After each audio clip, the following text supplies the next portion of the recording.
Hey everybody, this episode of the Smoking Tire Podcast is brought to you by Autotempest.com. Look, whether you're rich or poor, your time is worth money. Don't waste it by doing work twice. And that's what finding a used car is like on the internet. You got to do everything, not just twice, but 3, 4, 5, 6 times. When you go look at all those different car sites, you got to put the same criteria in over and over again. It is a waste of time. Even if you find what you're looking for, it's a waste of time. That's why Auto Tempest is here. They aggregate all those sites into one place. You just go to Autotempest.com, put your search criteria in there, and it scours the entire internet, folks.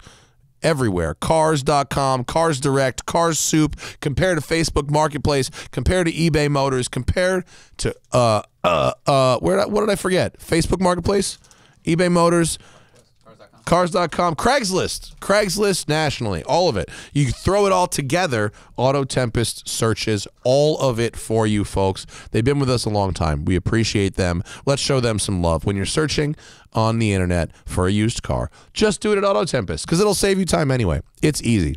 All right, it's Muscle Car Week on the Smoking Tire Podcast. On this episode, Mike Musto is here. He is one of my oldest car friends, and I mean that in terms of time we've known each other, not his age, which his beard makes him look ancient. He is he's over at Hemmings now. He's doing their videos. He is really enjoying himself, and he's calling us from his home in San Francisco. Mike Musto on the Smoking Tire Podcast. Welcome to the Smoking Tire Podcast. Feliz Cinco de Mayo. Feliz Cinco de Mayo, everybody. We've drinking tequila. I gotta pour mine with Mike Musto. What up, brother? How you doing, bud? We already said how you doing 3 minutes ago, but here we are saying how you doing again because it's in the show now. What are you actually drinking right now again? So this is it's called Porfidio, and this is kind of tough to find, but it's a single barrel añejo, and if you get it, you got to get the one with the hand blown cactus in the bottom of the bottle. It looks like a pirate bottle. Yeah, it looks does. like you got that off a ship somewhere. I know, it's pretty cool. Yeah. But this is delicious stuff. This is really good. Did you groom up for this show, or are you looking this good through all of quarantine? God Dude, damn. This is just the face. That's just as good as you look right now? The face. Hey, I wake up like this. I go to bed like this. You mom. remember when Nino had the beard and it just completely changed the shape of his face? Mm-hmm. Absolutely. That's what has happened with your beard. Musto has kind of a round natural head shape. That's and right. your beard has totally changed the shape of your face. Dude, you know what's really weird? There are sunglasses that I've always wanted to wear that I couldn't wear with my regular face, but now that I have this face, I can wear them and they look good. What type of sunglasses are we talking about? They're a pair of Ray-Bans. They're not aviators. I think they're called the Colonels or something like that. But they're like more of a military-looking glass. But, they fit, and they just happen to look good with my beard. So I was like, oh, fuck it. It's a completely different shape of your head, and you can really control the symmetry with a buzzer. Yeah, it's cool. And again, everybody always asks like if these are fake, and I'm like, nah, it's just the way it works. Racing stripes, dude. We got to send you a Brio Beardscape. Is really where it's at. What buzzer do you fuck with? Dude, I don't. You don't understand. What do you mean? Like, I don't do maintenance. Like what? I've got one of those. It's a your tiny beard little just thing. stops at perfectly symmetrical. Dude, that's not a joke. Like once a month, I would go in to this woman in my town, and I'd be like, all right, fix this up, and she would trim it out. But when did we go into quarantine? February?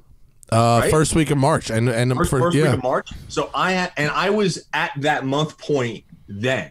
So this is just the way it grows. That's just genetics. It's just ace genetics. Perfectly symmetrical graying. My graying is splotchy. I look like I have face cancer. I posted a picture of my, I did one of those before and after pictures last week where I went from my 06 when I met Musto when I was 330 pounds, from 06 to now, except my now picture, I hadn't shaved for like 3 days, so I look thinner, but like old as fuck. So gray. That's the Very difference. gray. You actually don't. You actually really don't. You did not age that much at all. I think I've reverse aged a little bit. I always wanted to be one of those dudes on the commercials who was like, Randy's 42, and I look like AC Slater. Like I want to be that guy. Benjamin Button of automotive. Hormone replacement therapy.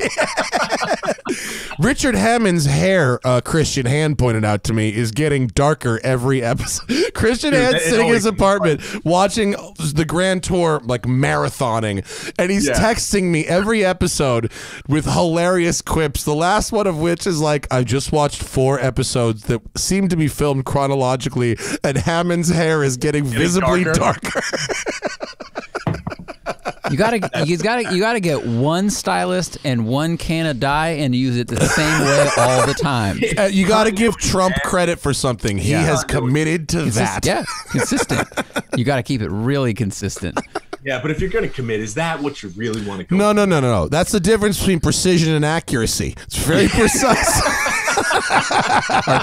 It's a perfect example. It's a big miss, but it's been the same miss for 35 fucking years. I always slice, so I just turn 5 degrees left. Yeah, like in Caddyshack 2, where he's like, you have the worst slice I have ever seen. And he just goes, just turns him 90 degrees. Hawtunian. Oh, how's San Francisco, Mike? It's good, man. I think, we're doing the same thing that everybody else is doing. Everybody's, sticking to the stay-at-home deal and whatever. But it's good. I mean, it is what it is. You do what you got to do. You stay at home. You go out for your walk, you run, and then you come home.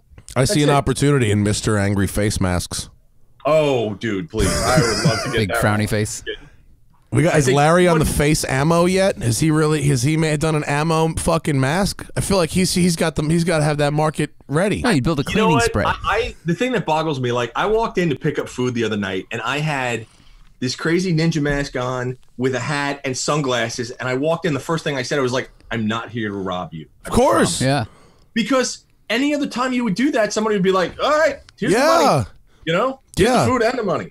Now it seems like more robberies are just inevitable now. It's like you're not even questioning someone who walks in a fucking full like bio, like a biohazard. Just get a full painter suit, gloves, and you're just like, yeah, I'm not here to do anything terrible. I mean, and Mike, you're sort of in you're in San Francisco, but you're in the suburbs. Like I'm in Venice, so like any fucking freaky costume that covers your face is basically normal now. That's like a daily occurrence. Yeah, there's like My Little Ponies walking around, and it's like, well, their face is covered and whatever.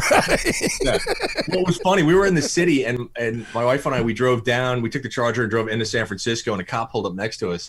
And I was like, how you guys doing, man? Is everything going all right? He goes, well, I got to be honest with you. He goes, crime is down, but stupidity's way up. So you go, makes sense. That's actually, me and Hannah have been so fucking pissed. The cops in Venice have really just been showing a presence. They drive around with their lights on. Yeah. It looks like someone got a whole new budget for ATVs. Yeah, it does. There's a fucking fleet. There's a fleet of ATVs out of nowhere the cops have now. And they just ride around with the lights on. And for no reason. Well, I know what the reason is. It's to remind folks that the beaches are closed and blah, blah, blah. And they haven't really been giving, obvious locals, if you're walking on the beach and you have no shoes and no anything, just in a T-shirt and shorts and you have nothing, you probably live there or you're homeless. But like right in front of our house where people drive the wrong way down the street 100 times a day, there was 3 motorcycle cops like side by side fucking flying V formationing up my street, and a car was coming the wrong way and they didn't even slow down to stop this car. They were just like, you're going the wrong way, to the car, and then they kept going. I was like, but imagine I just went the wrong way down the highway and there was 3 cops there. Like, what the fuck is going on? Someone did it when I left your house the other day. Someone did the same thing, and I said, going the wrong way, and the guy looked as if he's heard it 1,000 times. Yeah. Doesn't care. Yeah. He just rolled through. He looked right back and you went, yeah, and go fuck yourself is what he said to you. I have a pickup to make. I don't care. It's crazy. Yeah, so there's definitely a presence here, but like there's no actual enforcing of anything. I think that's the same thing. I mean, the cops, I have a good friend of mine that's an officer up here, and he was saying that, they were basically told no tickets, no this, give warnings, but that's about it, right? And because that was the thing, everybody was like, can you go out? When it first started, can you go out? Can you drive? Can you go to X, Y, and Z? And the short answer is absolutely. You can literally do whatever you want within reason, right? So like we've gone down to Sausalito and Tiburon and stuff, and we walked around down there because if you don't, it turns into a mental health issue. You have to get out of the house. No, letter of the law versus spirit of the law. You know, Right. spirit of the law is if you go out into the middle of nowhere somewhere and enjoy nature, you do that. Right. It's actually a very nice time to drive old cars. I mean, I you know, very selfishly, it's a nice time to drive old cars. Well, they have a lot of airflow. They won't overheat right now. You know, gas is cheap. Gas is cheap. Dude. Gas is fucking in the toilet. You see Bowman's post? Gas is 79 cents a gallon out where he's at. Fuck out of here. Yeah. Where is he? Knoxville. Knoxville? 79 cents. That is... It's like Saudi Arabia. I mean, that's like 1988, 1986, you know? I believe I was in high school with Larry when the last gas station went over $1. Wow. Okay. Because Larry went to it. Because it was like the shitty, you know, Larry didn't have a lot of money growing up, but even on top of not having a lot of money growing up, he grew up in his father was such a fucking cheapskate, and that part of that rubbed off on him. So he always bought the shittiest gas from the shittiest station, and everyone else was paying like $1.29 at Mobil or Sunoco or whatever, Like, and he's paying 97 cents at like Dave's Gas and Oil. The last time gas was under $1 in Los Angeles was 1989. Wow. Yeah. This was like New York. It might have been a little later. Yeah. Dude, when Thaddeus and I went to Oman, gas was 49 cents a gallon. 49. Amazing. I mean, you want to drive a big block, whatever everything. you want. If it gets 6 miles to the gallon, if it gets 2 miles to the gallon, who cares? You're Well, like, yeah, no. Thaddeus was doing the math on how it's cheaper to run a V12 in Oman than to run a Prius in America. I think on fuel or something like that. my Wagoneer would get, my Wagoneer I could run there and not go broke. Oh my God, your vehicular efficiency right now is in the toilet. Between the Wagoneer, the Bronco, 2 Chargers. I don't actually own a vehicle. No, I do. The only vehicles that I own that get over 20 miles to the gallon are my motorcycle and my scooter. How many get under 10? Those offset. Those do offset because those are probably both like 50, right? Yeah. I think the Bagheera probably gets like, I don't know, in the 40s, and the scooter definitely gets like 50 miles. How do you pronounce the name of that weird motorcycle you got? The company is called MZ, and the name is called Bagheera. So like, think Bagheera from the Jungle Book. That didn't land. I'm sorry, didn't land that one. So, like, you never saw the Jungle Book? I read it when I was a little kid. I did not stop and go see the film. Mike, how do you spell Bagheera? How do you spell Bagheera? Baghira. Oh yeah, just like that common name. And there's no more masculine sounding name as when you have a G and an H when it's a Bagheera. Yeah. What country is this thing from? That's mine's a 2001. No, what country? Oh, Germany. Oh, okay. You know what, dude? It's a parts bin bike. So the engine is out of a Yamaha XT660. The suspension is WP. The brakes are Grimica. The bodywork is Acrobus. So they only imported them for 2 years. I think it was 99 through 01 is when they stopped them for 3 years. Sounds like the Evora of where you've got a Toyota Camry engine, and then you've got AP Racing brakes, and you've got Bilstein dampers, all these things kind of stuffed in there. Yeah, and then this one, it's weird because I had one back in 2000. I had a buddy who was an importer, and then just randomly I found this one, the one that I have, like 30 miles from my house, and I first saw it at $3,500. And the guy nobody bought it because nobody knew what it was. So, another 2 months went by, it was $3,000. Another 2 months went by, it was $2,500. Another month went by, whatever. 6 months later, I was like, dude, I'll give you $1,500 for it. Yeah. Because the problem with this bike is it's SEO poison. Trying to sell this thing on the internet, ain't nobody searching for this fucking thing. Well, no, and that's the whole thing. Like, for me, it was like I knew exactly what it was because I had one in the past. And they're bomb-proof bikes. I mean, and plus it's a motard. You can really throw it around. You can wheelie. You can have fun with it. How do you find parts if you need them?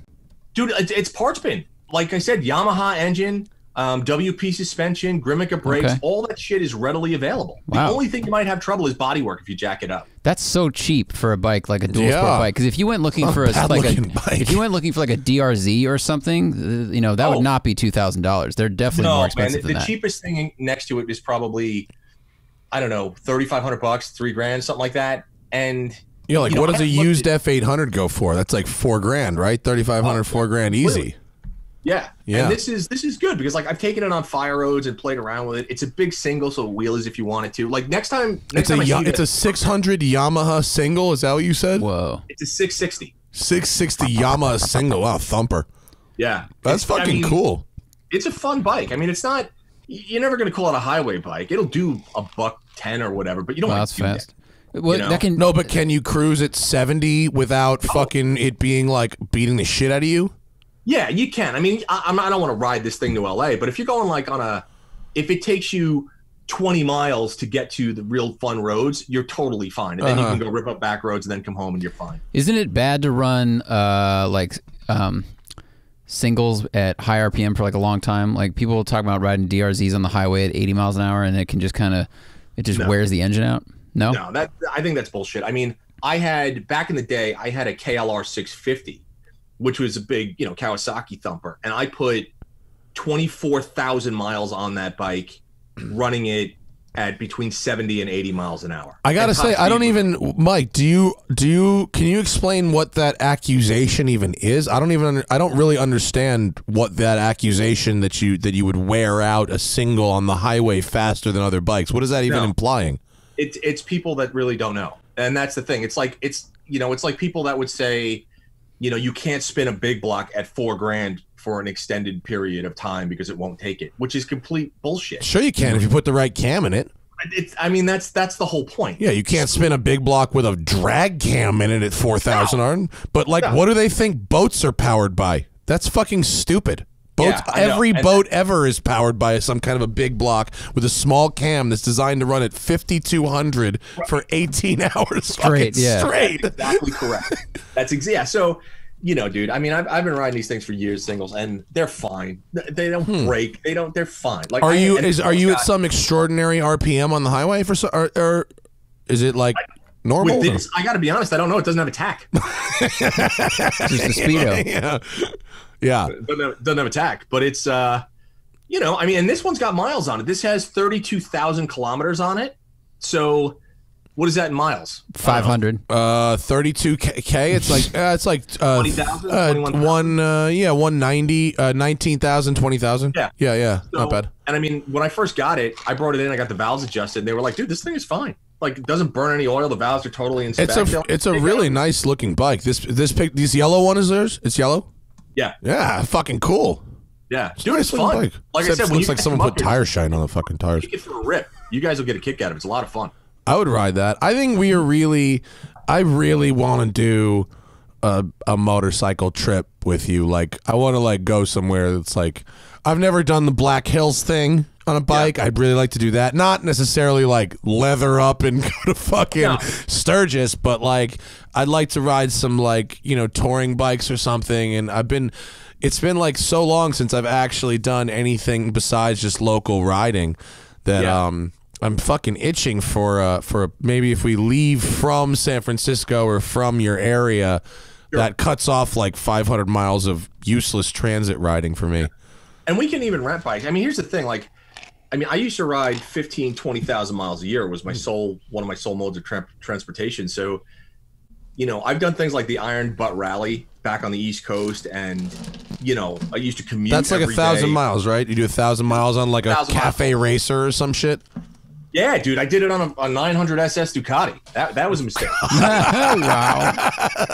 That seems like a big fucking mistake. Yeah.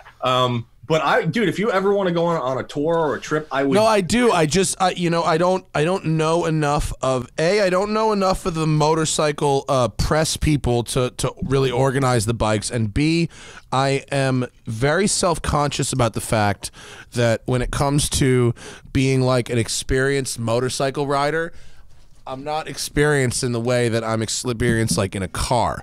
Like I'm experienced in the same in like that's saying I'm an experienced motorcycle rider is like saying a New York City cabbie is an experienced driver. You know what I mean? Yeah. I've got like thousands of miles of urban riding experience, but I'm not like a knee dragger. You know what I mean? Well, it's like if I went for scuba and I was like, I have a lot of snorkeling experience, and they'd be like, that's not the same thing. Right? Like the scooter is like the snorkel of riding. Bro, I'm mob on the scooter, but and I've been on many highway trips on bikes before, but like I don't know how to be someone who can effectively write about motorcycles, because I feel like motorcycles and off-roading are like, if you're not in that community and like become an expert about that thing, like you just shouldn't even fucking try.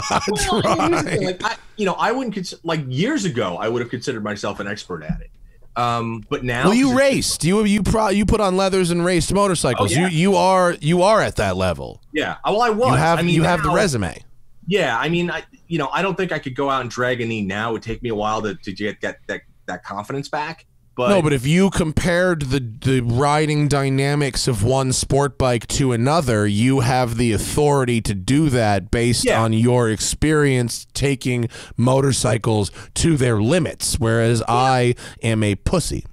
Yeah, you know what, man, here's the thing. Like, the tech has changed so much since I've done that. Like, I've never ridden a bike with anti-lock brakes or traction control. So for me to like, if I felt anti-lock brakes, I'd be like, what the fuck is wrong with this thing, right? First time I felt a bike where I locked up the front brake with ABS, it bugged me out.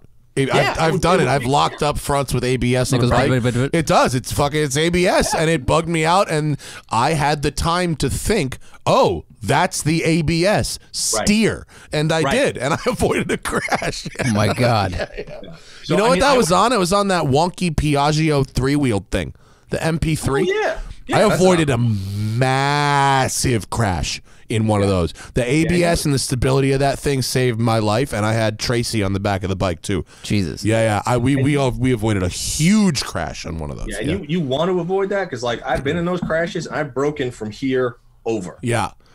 So that's not cool. It was one of those person pulls out of the driveway when you're going fucking 60 up the road kind of thing. Yeah. It was one of them full lock up, you know. Yeah. Good. Well, scary stuff. Scary stuff. Avoided it. Cool. Cheers, homie. I don't normally drink tequila, but these fucking little bubbly cocktails are not bad, are they? Good. Not bad at all. Not bad. It is Cinco de Mayo, so what the hell? Yeah. Tell me about your gig at Hemmings. How's that treating you? I gotta be honest, man. I love it. It's, I mean, you know how it is. You own your own business. So, I've owned my own business for so many years, and you work for so many different companies, and you consult for different companies and do brand building, all this other stuff. So, when I first started, it was more of just talks, like doing a little bit of consulting. And then we just kind of got into that conversation of, would you be interested coming on full time?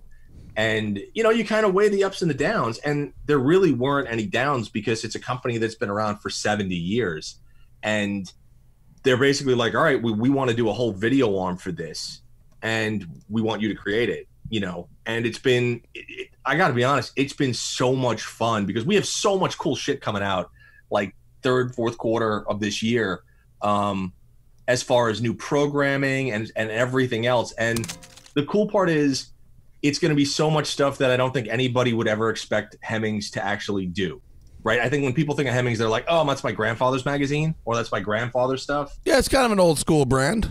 Yeah. So for us, we're kind of going in the other direction, right? We're looking at stuff that's really experiential, that's a lot of fun. We're combining travel and food and fashion and cars and motorcycles and boats. Like, we're doing shit that people are going to be like, you guys are doing what? With a what? And a who? Because that's the stuff that I want to see, that I don't think is being shown as far as the video stuff goes. And they basically looked at me and they were like, this, do what you got to do. And I'm like, woohoo! So that's what I can do, which is great.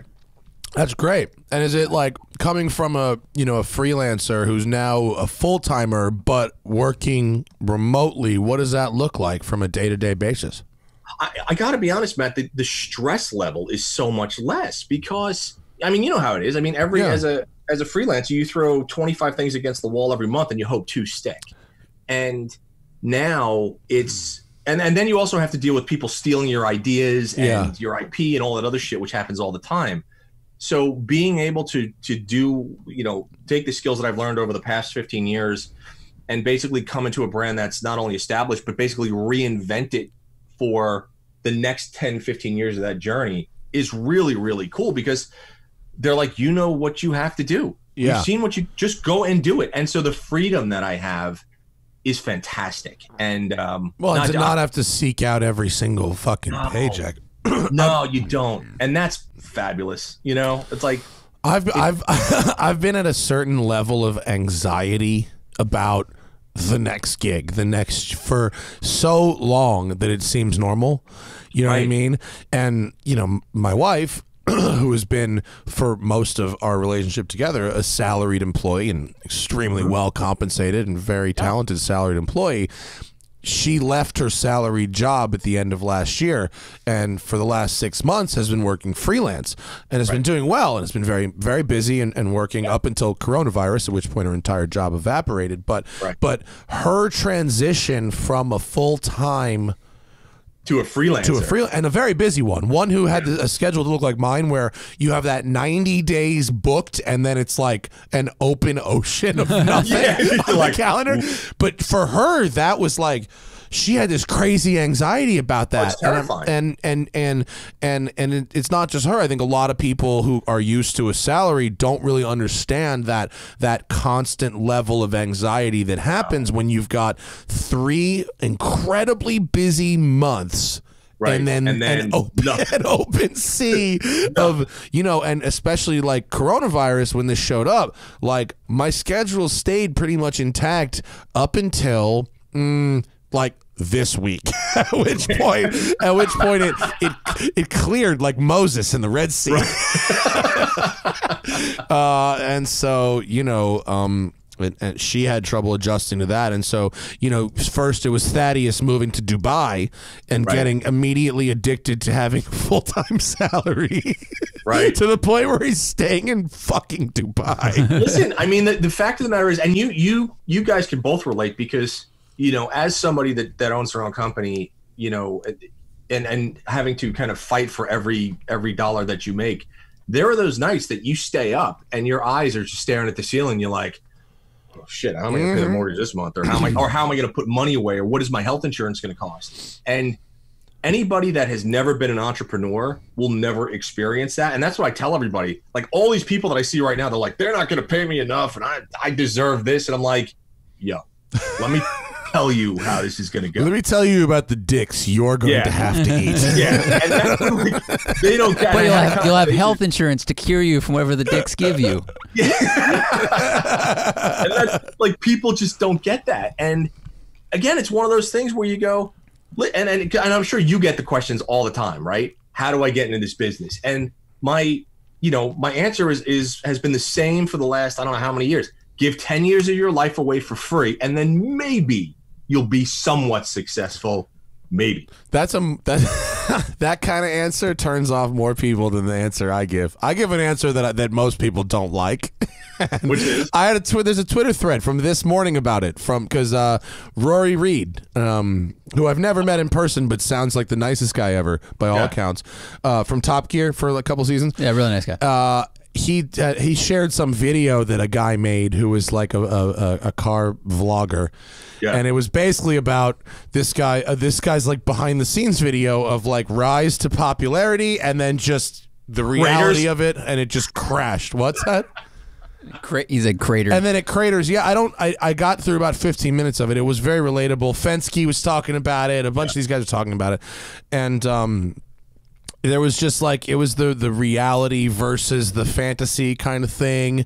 And where did we come into this? How did we get to that? You were talking about freelancing, stability, health insurance, stability. Dick sucking. Yeah, I mean all that. all that down that road, huh? All right. I guess it was just about the standard state of anxiety of being of there always needing to be more, right? There's never enough. There's only more. Well, there's also the different part of it now is when you were just like a journalist and you were a freelance journalist or whatever kind of job, you were nervous about how you're going to pay for something, but you were like, I need to write a new article to get a new story, find a new thing. Now you have the audience also asking for more. So, right. So Fensky or someone could do like jump a car, and your audience goes, great, now what? Now what? Like 3 cars, 5 cars. Like you have your Evel Knievel being pushed by people that have access to you through social media constantly. Sure. So you have 2 kinds of anxiety. Who was that Scotto that said that? Who's like, when Eddie Gymkhana comes out, they're all just like, when's the next one? He's like, bro, it just took me like a year to make this. Yeah, no, people don't care. And I think, this is the other part that people don't get. Like I switched careers in my 30s. So like I have a full business development background. Like I was a VP at an investment bank for 12 years. So coming out of that, starting a business, then going into, doing the freelance thing, starting my own business, and then going back to work for someone, you just see the whole cycle of how things work. And you just make that decision. Like, does it work for you at the time? And if it does, God bless you, move forward. And if it does, you stay and you keep doing what you're doing, Yeah, I just remembered where I blanked on that because people were asking me how to do the job. And they go, hey, Matt, how do I get your job? How do I do what you do? And my answer, they don't like. Don't. Learn Adobe Premiere Pro. That's my first, and but it immediately shuts down 99% of conversations, and that's not my intent. My intent is to respond with the reality of the situation, which is if you want to be on YouTube, if you are below a certain level, and that level's pretty high, you can't pay an editor, period. No. And so the better your editing is, the better your videos are going to be, and editors get the least credit for doing the most work and having the most influence over how the work looks. And so it was, I didn't start having Zach edit shit until 2018. Yeah. So anything in between 2013 and 18, I just edited my fucking self. And I wish I knew how to learn in Premiere, how to do Premiere before that even. Right. That's the non-glamorous answer. Yours is worse. Yours is be a slave for a decade. Mine is learn a piece of software. Yeah. I think mine's a little softer than yours. Yeah, it is a little bit, but that's all right. It is what it is. It's good. The reality is you're starting a small business, and you have to treat it like that, from the math you do to the assets you put aside to the skills you need and all of that bullshit. Yeah. Well, I can tell everybody, like when we met back in 06, 07. Yeah, six. Like I had my Charger and my daily was an E39 M5. Oh yeah, that silver car. That was a nice car. Yeah. When I left my job, I sold my E39 M5 and I bought a $2,500 Mercury Villager minivan, and that became my transportation. The Villager. I loved the Villager. So that's what you do. That's the sacrifice you make when you want to hopefully move things forward. I don't know. I think that Villager was an upgrade. You were a boss in that Villager. It was. I mean, here's the thing, and like, God bless my wife. You guys both know Aisha. Like, she just runs with it, and we came to love that stupid van the same way we came to love the Danger or the Battle Wagon and all the other stupid things that I've owned over the years. Again, you do what you got to do. Well, you and Vinny are kindred spirits when it comes to a quality beater. Like, you guys managed to find the real gold. That Battle Wagon, Roadmasters are pieces of shit, but that was a nice one. Yeah. Well, what did you buy? Because do you remember? We bought cars. I bought the Battle Wagon the same time that you bought something else. I bought the 2008 Honda Odyssey, which was fucking great. I have no regrets. That van was amazing. Yes, I actually kind of wish I still had it. Yeah, that's right. I got rid of it at a time I think I really needed the money, and I didn't have anywhere to keep it. But it was such a nice van. It was a great van. It was brilliant. Van so much. But that's the thing when you buy your own production vehicles, because they have to serve that purpose. And the problem is, if you buy a nice one, it's going to get somewhat beaten up and trashed just because, it's a work truck. It's a work vehicle. It is. Remember my Raptor? I think the Raptor served us really well. I think at the time I bought it, it seemed like the perfect vehicle for the job. Right. We learned some lessons as to why it maybe wasn't the perfect for the job, a tool for the job ultimately. But for those 40,000 miles and 3 years we had it, I think we treated it like a truck. Oh, yeah, totally. We went off-road. We filled it with gear. We filmed out of the back of it. We stuck cameras all over it. I don't think we used it as a pickup truck. Yes, we did. Yeah. And oh my God, did that thing hold its value? Yeah. Well, I paid the 62s right now are 48 really holding their value. I paid $48,500 for that truck, which was the sticker price. Yep. I put 48 or 49,000 miles on the truck. Like, I remember the mileage and the price were like the same, and I think I sold it for $7,500 less than I bought it for.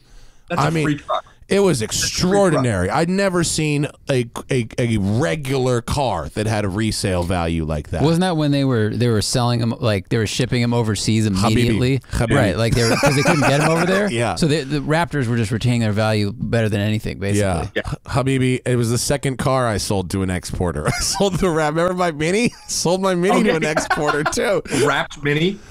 No, we took it off. You wanna fucking watch Larry you wanna watch his brain explode? Remind him about the time I tasked him and his team with removing the Tristan Eaton artwork from my Mini. There was like 4 dudes who had like 8 bloody fingers from getting that shit off. Yeah. And poor fucking bastards. The good old days. Oh man, that shop had some fun. That picture that Zach pulled up before, from the story that said Musto joins Hemmings or whatever. That was right in front of your shop. That might be. I don't know. It wasn't the day I met you, but it was like maybe we'd known each other for a week, because that's the first time you ever came to our shop in Harrison, New York, and that's you doing a burnout right in front of it. But if in the back right corner of this photograph, you just see that single garage bay, our shop was 2 bays, which are on the right side, unpictured. If you're looking at the picture, they're roughly where the black Omega Speedmaster is in the picture. And then that little single garage bay that you see, that was my terrible, cold, wet office. Yeah, that garage, me and Larry just threw some carpet down and put a table in there, and that was our non-heated office. It was horrible. No way. Yeah, it was. Oh yeah, it was that. So wow. It was so miserable. What do customers think when they walk in and they're like, "Hey, I want to pay for it," and they see a table? You know, it was ghetto as fuck, but like. But you guys did good work. They loved us. Larry was such a good detailer. Yeah, and I was fun. The New York Motor Club sign, like you really did create something back then that was unreal, right? You created something that I think even if you did that today would go. You just have to iron out the legalities of it, right?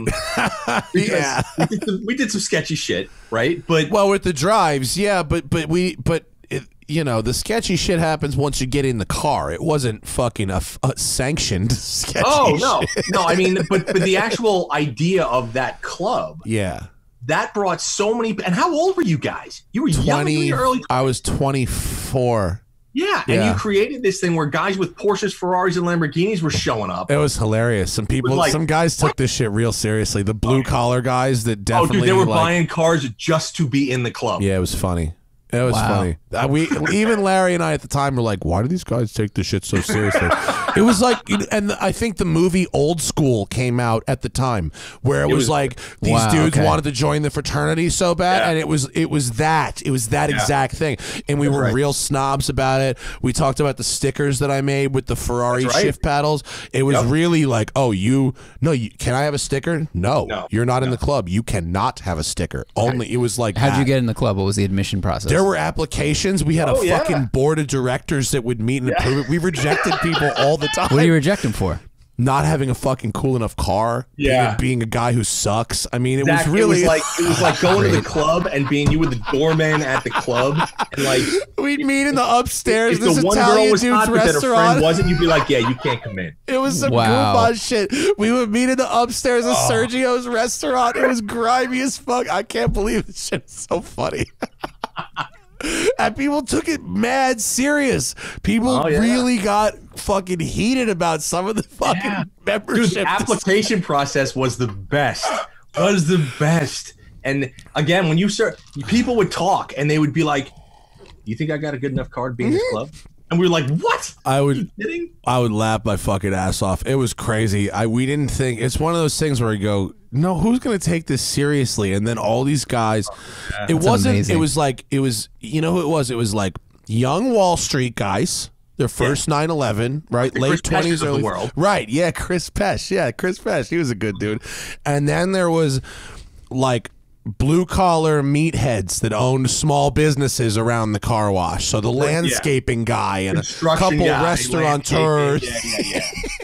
And the Jimmy Monteros of the world. Yeah, he was a retired cop. Yeah, I liked him. I liked Jimmy a lot. He was like a character out of fucking Goodfellas. That guy. He was out of Sopranos. He was great. Yeah, we had a bunch of fucking hilarious goombas in that shit. Amazing. Yeah.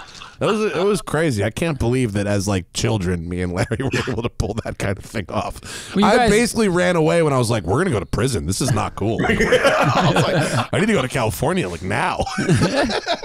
Who are these guys? How do they make the money for these things? We got to get out of here. Dude, well, Zach, the thing that you got to consider, like the drives that we would do on like a Sunday morning at like 6 a.m. were, I mean, just down the Sprain and like the parkways doing, Jesus. Big speeds. It was pretty bonsai. It was pretty bonsai. It didn't, I mean, people might have done that kind of stuff back then. It seems like it's much more prevalent now to organize drives and stuff like that. But like in 05 and 06, you didn't see a lot of guys with like brand new sports cars for the most part meeting up at 5 a.m. with the specific intent to drive as a group 40 cars deep, like 125 miles an hour up the fucking highway with nobody on it. Like, it's not really something you saw back then.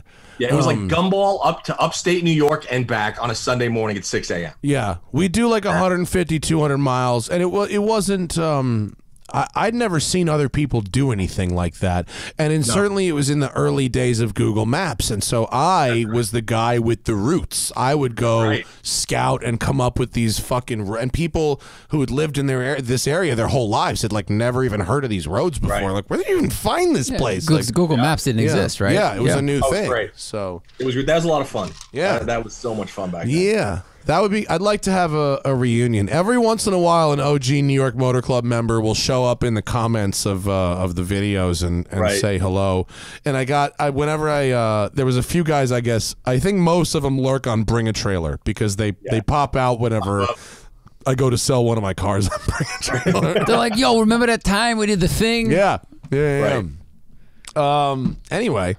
We got a fuckload of questions. Are any of them worth getting into? Oh, did you see Ken's new Ken Block's new toy? It's a Fox body. I did see that. That's pretty slick, dude. I'm gonna take a little bit of fucking credit for that. You should take a little bit of credit for that. Because I brought my shit over to Hoonigan and they saw that shit, and I think they should have done a notchback. I don't know if the hatchback. Like, I know they probably wanted louvers, and you got to get a hatchback to get louvers, but the notchback is just a much more aggressive design, I think. It is. I'm thinking they did the hatchback because they had more room to fuck with the suspension. Why? You know, if what do they you mean? wanted to bring it inboard or whatever the case is. Is there actually more room there? I mean, with the hatch, I mean, you know what? I don't know. I could be talking out of my ass. I think you might be talking completely out of your ass. Because we've seen because the notch has behind the back seat. Like if you take off the back seat, and it was the bane of my existence in my car, because when I bought my car the very first day, Thaddeus was like, "I'm taking out the back seat." I was like, "Okay," but there's this cross brace that goes behind the back seat, and it's there in the notches, and it's not there in the hatches. It's almost like a rear strut tower brace. Okay. So I don't know what the hatches do, but anyway. The guy that designed this is the guy that designed the new Batmobile, right? Yeah. I read that, but which new Batmobile are we talking about? If you go online, like I think there were 3 kind of leaked pictures of the Batmobile leaked pictures. We are online, Mike. We're all online right now. Shut up. You know what I mean. No, I think I'm happy they're doing Fox bodies. Like, that's super fun. I just wish it was a notchback. And I also think they use the 90 GT tail lights, which I think was a mistake. I think they should have used the LX or Cobra tail lights, which because they have an LX nose on the car. They don't have a GT nose. Yeah, I mean, it's gonna be interesting to see that thing go. I mean, those cars are so hot right now. The value's been going up forever. There's a 33,000 mile one for sale on the Facebook group, and he like 25 grand for it or something like that. And that's big money for a Fox. I mean, it's low. That's pretty low. I mean, it is pretty low. So I'm not. You've driven enough of those cars that you know that a stock Fox body is not a $25,000 driving experience. No, that's a $4,000 car. Yeah. That's what that's why I always laugh at the E36 lightweights that are like 100 G's, because I've driven them, and there's the difference between a $5,000 Craigslist E36 and a lightweight is zero when you're actually driving them. There's no. Yes, but it is a lightweight, so there's no discernible difference. Yeah, None. I know. Take the passenger seat out of a regular E36, same weight. Right. I'm gonna have some more tequila. As you should. I've already filled my glass at least once. Yeah. So the guy that designed, the graphic artist that designed the new Batmobile, he is also the person that designed Ken Block's Fox body. Yeah. They're not going with that artsy livery. They're going with a fucking traditional. They go with all white. I thought it was. I think they're going to go with a couple black. of different liveries. I mean, it's not this. They have a few. It's not this '90s. God, I'm blanking on the artist's name. I kind of dig that. Which I'd be okay. I also like the all white with the white side pipes. Looks pretty rad. Yeah. But and then there's this, which is the black is the one I saw, which I like. I also, Mike, those. I don't know about you, but I've hated those corny ass drag hood scoops for some time. I hated them back at. Yeah, I hated them shits back in Englishtown back in the day. You can't fucking see them. What is that for? That's an injected car. What is that thing doing? Yeah, that does a whole bunch of nothing. Actually, I say that. Meanwhile, that car might have velocity stacks, and that thing might have a. The Unicorn had the same. The original before they went twin turbo. It also had the kind of bug catcher scoop. It was like the nice low one. I just thought it looked sick, and it does have. It has velocity stacks too. Like, I want to see a hood well, like that shit. The presentation of that is different. The stacks come out of the hood. Through the hood. That's a different thing. Right. So it depends on if this one. I don't think it does. I think it's twin turbo out of the box. I think it's that's a little Mad Max-ish, right? I think on the Hunifox is a little more Mad Max-ish, which I kind of it's okay. But when I see a hood scoop like that, I want to see it on like a raked 72 Nova with that's the I think I'd rather just see punch louvers there. I think, you know what I mean? Or you know what I always wanted to do in my Mustang, but I priced it out. It was so fucking expensive, it wasn't worth it.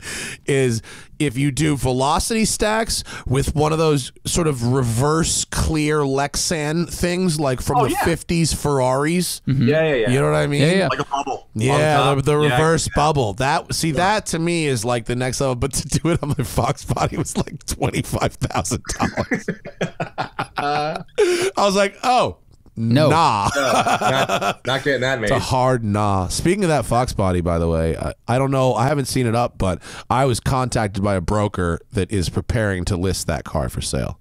Really? Yeah, apparently the guy who bought it, like me, really liked looking at it and didn't really like driving it that much. So, you know. It is. Welcome to the 90s. Apparently it's going to be for sale eventually. I just told him to throw it on Bring a Trailer No Reserve again. Yeah. See, it'll still fetch mine. I mean, it's a brilliant car.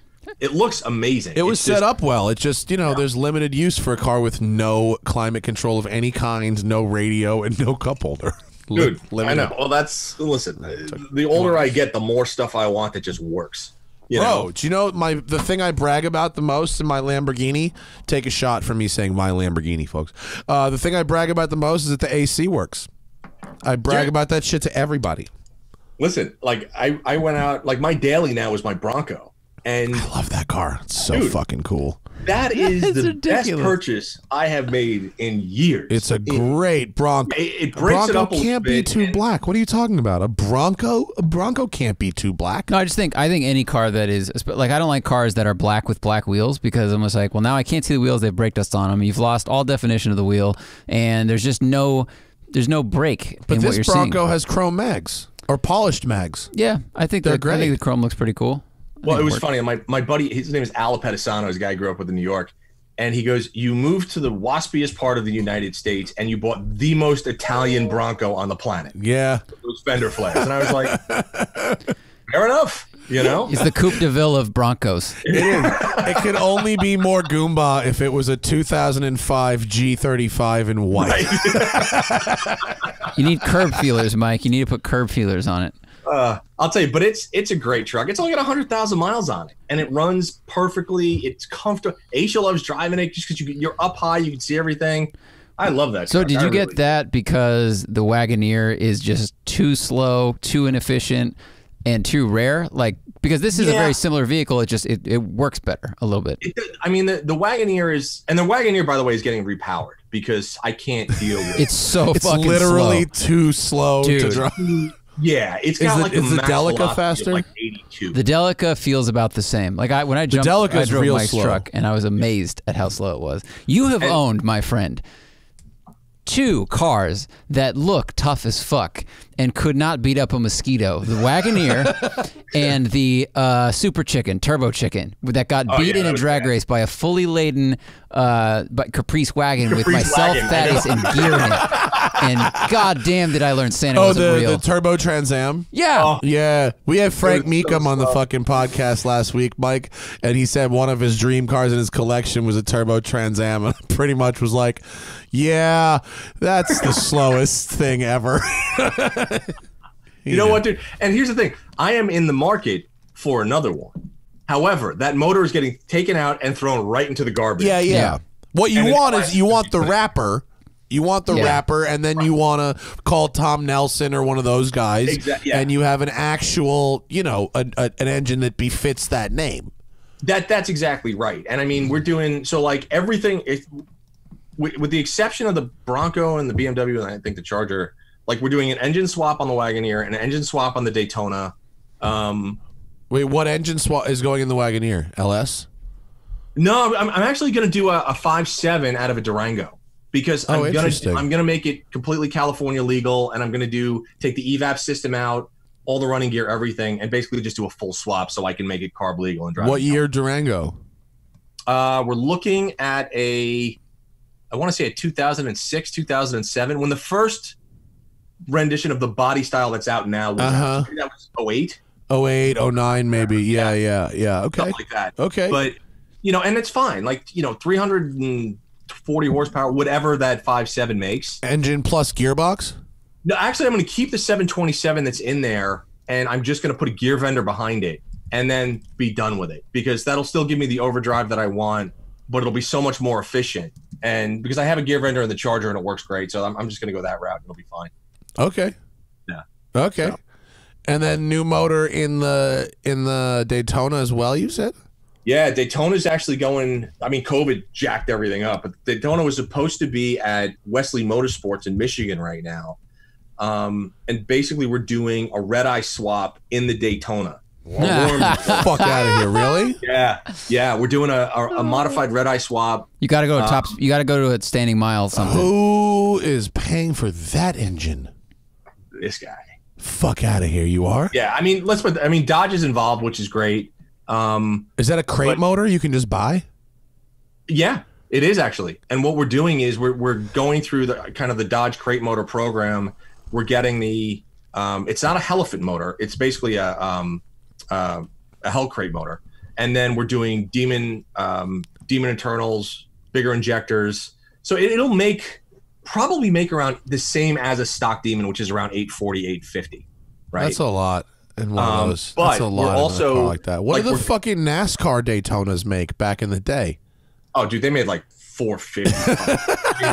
But here's the thing, like the motor that I have in that car now is a 500 horsepower mill. Like we dynoed it and I made 450 and 485 at the rear wheels. So impressive. It's stout now, but the whole goal with that car from when we wanted to do it was to go over 200. So like we're going to put a cage in the car. Yeah. Kevin's redoing the suspension system, and then slated for June of 2021, take the car and be the first Daytona ever to run the Nürburgring and the Autobahn. That's the goal. My God, that's a great idea. That'll be fun. And that's going to be cool because don't get me wrong, I'm not the one that's going to do that. I'm not going to drive it. Like I'll drive it on the ring, like I'm on the ring, but I'm not going to like Kevin, who's a real hot shoe. He will drive it in anger on the ring because I'm kind of afraid to. Okay, whatever. I think you need Richard Petty. I think you need someone who's driven one of these at crazy speed before. It must handle and it must feel so different from anything else that has ever been to the ring. It's going to look different. Has ever been to the ring? People run RVs and shit around there. Yeah, but this is going way faster than that. So this has speed that of like a GT3 car, but then it's going to have, Daytona Charger body. Yeah. We're thinking top end with the Aero, which should probably eclipse 210. Around there. Mm-hmm. That's insane, dude. I think it's just, when your balls shrink up and you decide to pull your foot off the pedal, but yeah. So we'll see. Should be fun. Yeah. It's a good way to burn some money. What's the fastest you've gone in that car? Just under. I've done about 158 in that car, and that's hauling the mail. And believe it or not, it was totally stable. It was fine. But in an old car, like you feel everything and you sense everything. Yeah. So it's kind of that little thing on your shoulder that's like you might die if you don't pull out. Are all of the is the nose cone structurally sound for 200, or do you have to test that in a wind tunnel to make sure it doesn't? I mean, No. This is when I built this car, it was.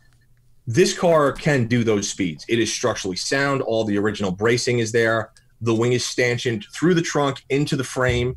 That shit is functional. Like I've stood literally me standing on the wing. I'm 245. Yeah. I remember people sitting on the wing before. Yeah. Yeah.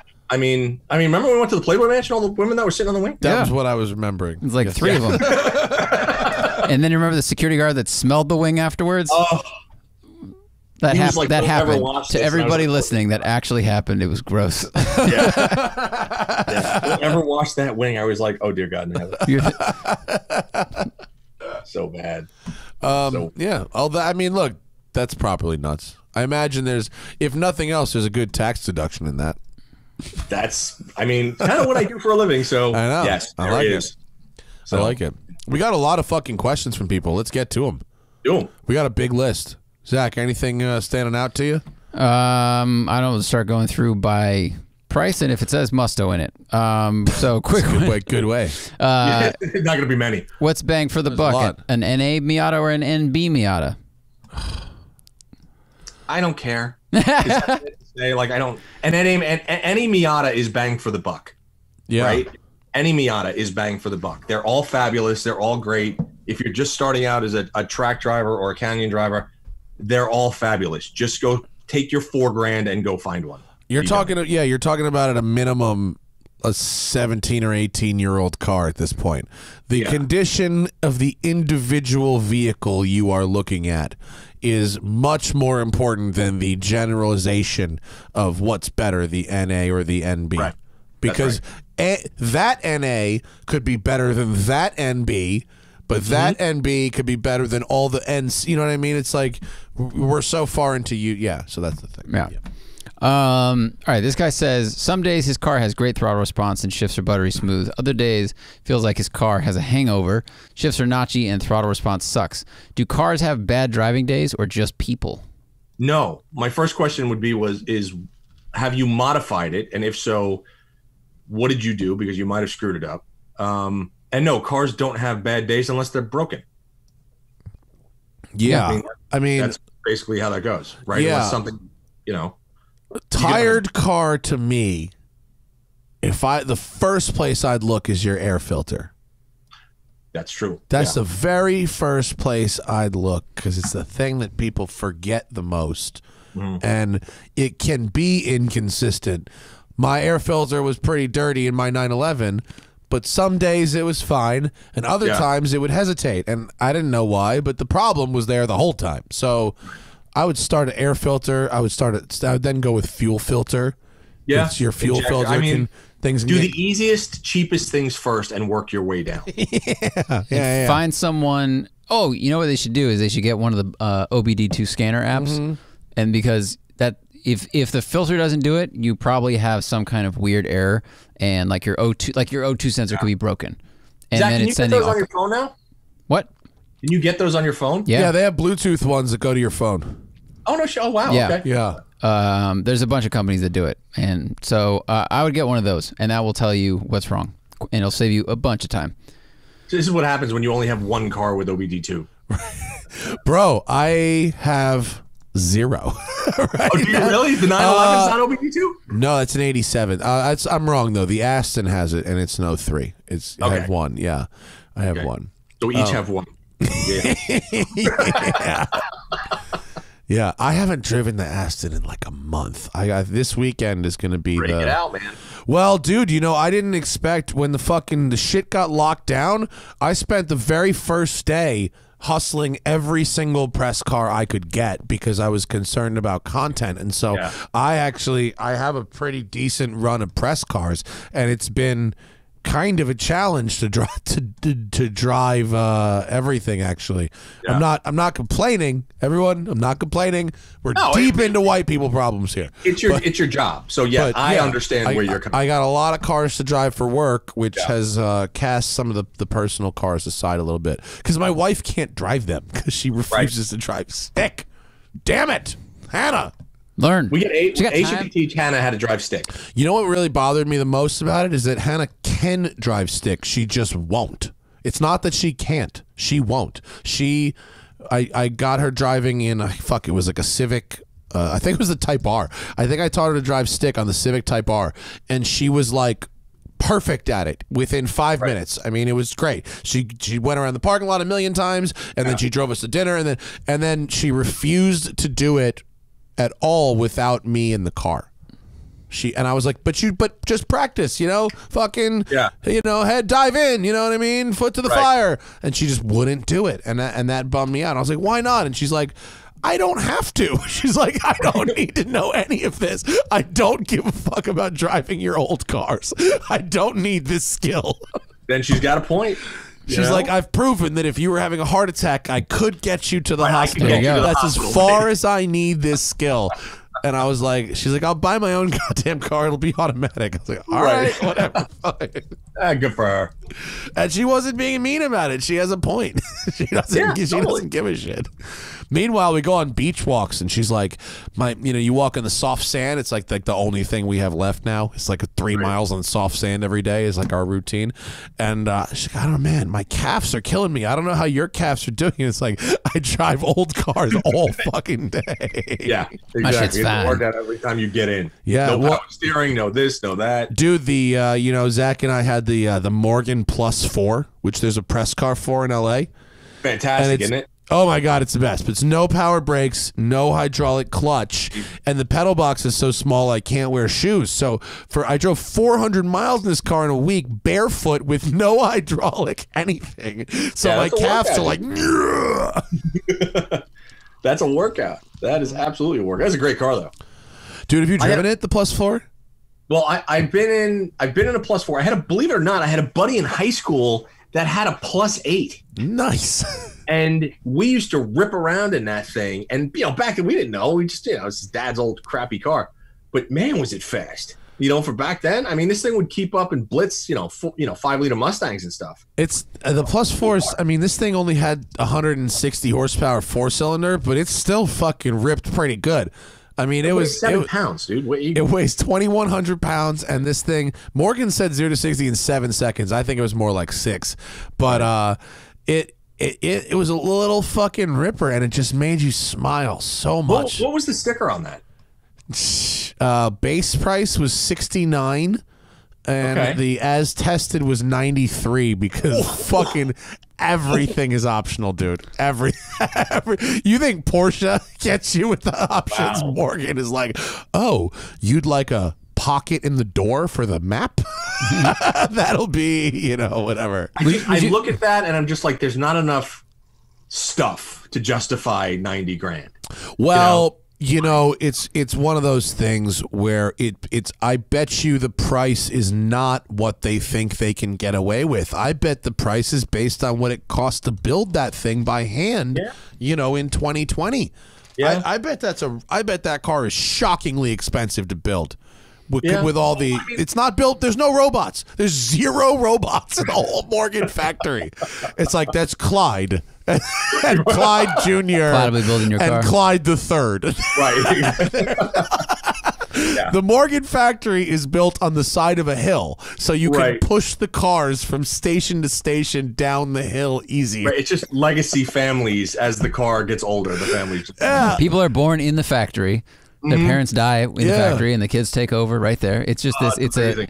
Yeah, it's an little hidden ecosystem. I'm driving this Range Rover this week, and so it's like a fast one, and I was texting with Jamal Hamidi this morning, my friend who used to be at Ford SVT. He fucking just, I mean, he was at Ford SVT from 03 until a year ago, which, I mean, goddamn, is that a run of amazing vehicles in between that period. And now he's over at JLR running SVO, making the fast Jags and the fast Land Rover. So I was texting him about this thing, which is the SV Autobiography Dynamic Edition Velar. Now, is that the Velar? Yeah. Yeah, okay. It's hot. I like that. Dude, it's hot. It's the 550 horsepower, but in the lighter, platform. Okay. And SVA Dynamic, according to Jamal, just means they ditch the burble tune. So there's no burble tune in the exhaust. And they dial down the body kit and the colors so that it's not quite as aggro. Right. But in performance, it's an R, but it's just not an R in shoutiness. That's nice. Which it's I nice like. to have something that's brutally quick and understated. Yeah. But I was texting him, and he's over in the UK, and he's in some baller ass crib somewhere in the West Midlands working for them. But we were talking about Morgan, and I said when it lifts, you must go visit Morgan at Malvern. It's one of the great factories. Yeah. That was a long-winded conversation that just went to nothing special. Sorry. What else you got, Zach? Mike, let's see. This guy, Jesus, he has a 1969 Cutlass, which he will never get rid of. It's his first car. Okay. He wants to turn it into a fun canyon carver. So what mods would you recommend for this? I mean, here's the thing. Whatever you do to it, it's still not going to be very good. I mean, and I know it's right. It's true. That is an honest assessment of a Cutlass. that's not a slight. It's a fact. Yeah. So you can go out and you could put $20,000 worth of stuff in it, but you're still doing it to a car that was never meant to carve a canyon, right? So the chassis, the aero, everything, regardless of how you strengthen it, it will be better and it will be fun, but don't expect it to be great, right? So you can get bigger brakes, bigger wheels and tires, better shocks. You can have JRI or whomever make you a set of shocks. You can do wheels and tires, but you're still stuck with that same basic geometry that the designers intended to be a muscle car and not a canyon carver. So it'll be better. It won't be great. You'll probably get the performance of a very well-sorted Fox body Mustang. How's that? I mean, it's good advice. It's just, it costs so much money to make these things really, really handle. Yeah. You're talking about replacing entire chassis. Yeah, and that's the whole thing. Like I said, we're redoing the Daytona. That's getting a full, straight up custom suspension. So, but you're talking not, these things are not off the shelf. So, you have to look at that and say, okay, well, what do I really want this thing to do? And here's the thing, man, you can have fun in that car going 50 miles an hour through the canyon and still giggle and still have good brakes and tires and stuff like that.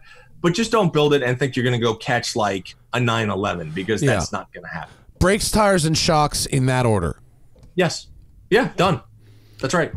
On a related note, someone asked, what are some of the best handling Resto mods you've driven, and what do they have in common, more importantly? Ooh, that's fucking interesting. So some of the best ones that I've driven, the things that they all have in common are the guys behind the wheel know how to drive. That's the biggest thing, right? I remember, and Zach, you mean the guys behind the design know how to drive? You said guys behind the wheel, and presumably you're the one behind the wheel. Well, the guys behind the wheel and the guys behind the design. So for instance, like Zach, remember when we did Brian Hobah's the wide body Corvette that was in Fast and Furious? Yeah. Like that car was unbelievable. Jimmy Day's AMX, unbelievable. Yeah. They were all designed to be race cars first and muscle cars second. And, there was a ton of money and a ton of design, and the suspension and the geometry were done by race engineers to make them better. So, I mean, it kind of circles back to the guy's first question on the Oldsmobile. Yes, you can make them better. It really comes down to money and then talent behind the wheel. Because, like, if you're a decent driver, you can kind of hustle anything for the most part. It might not be safe, but you can do it. Whereby well-sorted cars take just time and money and time and money and time and money. Yeah. Yeah. I'll second that. The best pro touring cars I've ever driven from a dynamic standpoint were built soup to nuts by Detroit Speed. And they make beautiful stuff. They're $500,000. I mean, they're they cost as much as a brand new Ferrari. I mean, that's right. And I mean, here's the thing, man. You could take when you talk about muscle cars, you could take a modern muscle car like my S197 Mustang. That was a GT3 killer, and that was now that car is $15,000 to $13,000 if you can buy an older Mustang. We recommend people all the time to basically do your Mustang setup or the Maximum Motorsports version of the exact same thing. It was great. It was on track. It was the best car that I have ever personally owned. And everyone that I have spoken to that came out of GT3s and everything else would drive that car and be like, I'm astonished at how well this is. But again, it was built for me by a race company, so it should have been good. No, Lee Keane drove the Maximum Motorsports one of the track and said he said if you anybody from a novice to a pro would be able to show up at a racetrack and have a good time driving this car. And in terms of best, nothing touches Icon's attention to detail when it comes to restorations in terms of resto and modding. I've never been in an Icon vehicle. Always wanted to, but I've never been. I've seen them at shows and whatnot. Yeah, they're amazing. So their suspension and whatnot is still up and above on that level then, huh? Well, no, if you want to talk about going to a racetrack or something like that, then you need to talk to Art Morrison or Detroit Speed. And Icon in a lot of their builds does use a Morrison chassis. But John isn't a race car guy. He's not a race car driver. He's a detail guy. Yeah. They set their suspensions up however the customer, wants them. I don't think their customer is necessarily a canyon carving track day going kind of person. Sure. I can see that. But they use really nice setups in their builds. They use Morrison chassis and they use really, high quality Bilstein dampers and stuff like that. They don't cheap out on that hardware. But if you wanted to talk about handling and track day shit, Detroit Speed is so next level when it comes to that shit. Their C3 Vet I drove was bananas. Yeah, I mean, it was like a way better sorted version of that fucking Psycho Death Cobra me and Larry had back in the day. Yeah, it was you poo Cobra. Yeah, like that, but actually sorted, and it didn't want to kill you. It was fucking great. Yeah. Again, it always goes back to time and money, man. With enough money, you can make anything good. With enough time, you can make anything good. But the key is starting with the right combination of parts, and then the engineers and the drivers that know how to make it function properly. Yeah, do that, and you build yourself a great car. Nice. So. What are your most justified and most regrettable, quote, while you're in there, upgrades or jobs? Wait, upgrades or the jobs? Most justified while you're in there upgrades. While you're in there. Well, you're getting your car worked on, and then you're like, you're getting, I don't know, headers put on. I'll throw one out there for you. I did a while you're in there with my Fox Body Mustang, in which I bought a complete and supposedly functional independent rear suspension assembly. I gotcha. Out of a 96 or out of a 2003 Cobra, and then we subsequently took the entire thing apart and replaced every single part with race hardware. So there's one, and was that justified in hindsight? No. So the differences were incremental. And two, my 911's engine required a top end rebuild, and while we were in there, we did a bottom end rebuild as well that added no extra power, but added an extra 100,000 miles of durability to the engine. And so that one was extremely expensive, but I think justified. So I'll just say everything I've done, everything I did to my 928. How's that? Was what, both? Both a waste of money and entirely necessary. Don't get me wrong. Amazing car when it was fully sorted, but man, it took time and money to get there, man. That was a labor of love. I love 928s when other people own them, and I've enjoyed my brief drives in them but I really feel like for the amount of money that you have to invest and the headaches of them, which are apparently many, the driving experience, while nice, is not unique enough that it really rewards that level of headache. Yeah, it really comes down to, for me, it was a bucket list thing. And I mean, the cool part is, like, I sold my car last year, and the guy that bought it is thoroughly enjoying it, which means, you know, the end result was a really brilliant car. And it was. I mean, it was just a great car all around. It was fun. It was something that you do because you love to do it and you want the experience of that particular vehicle. But when it comes to driving dynamics, they're good.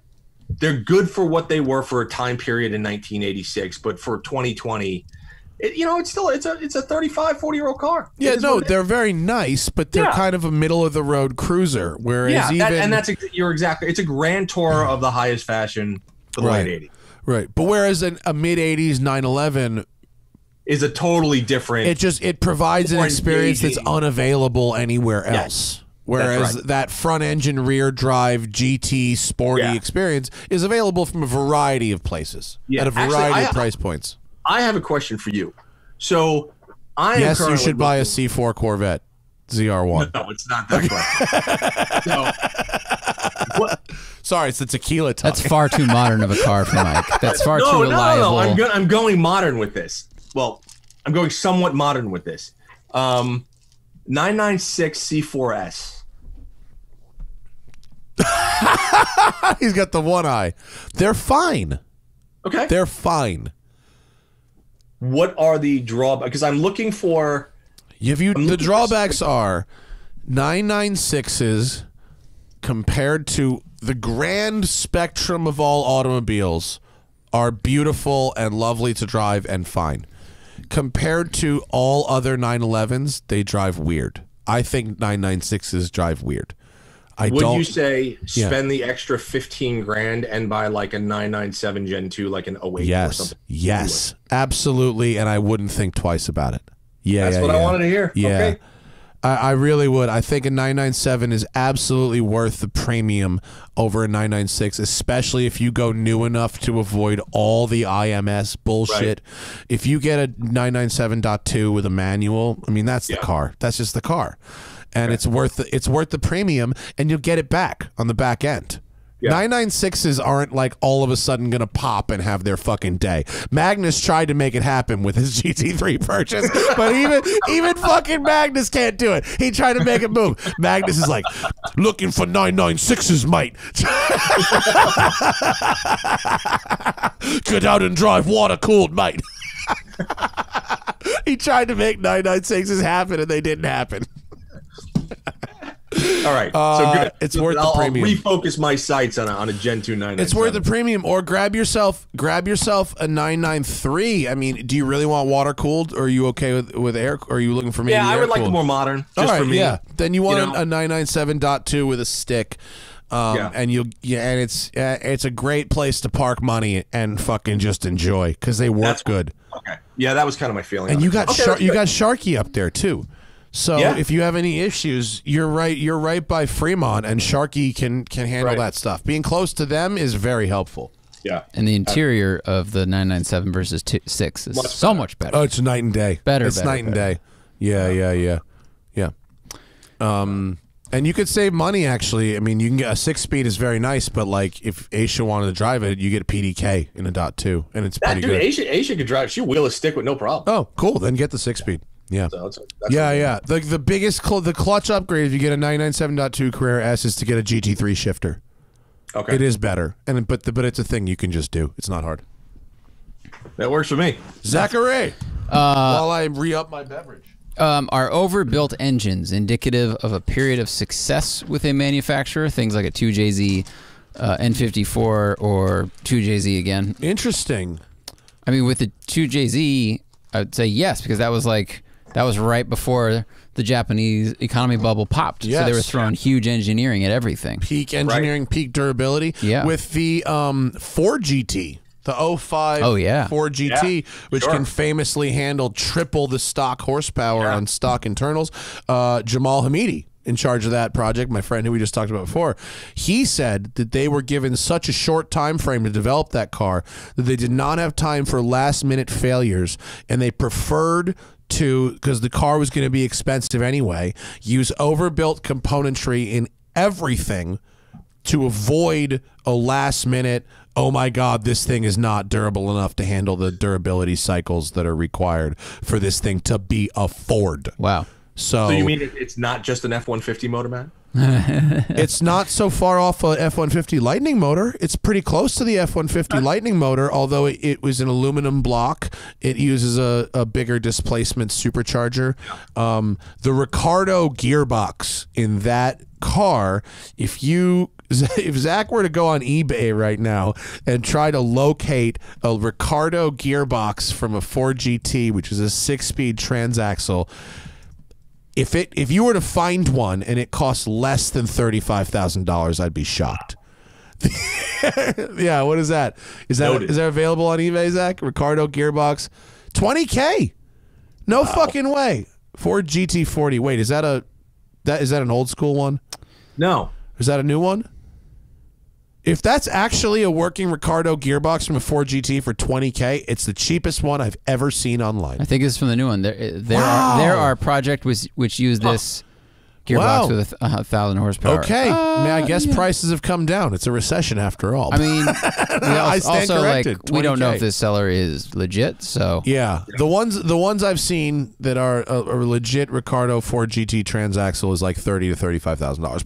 But maybe that's That car in itself, I mean, I think that is such an iconic car. That's a bucket list car too, man. I would love yeah.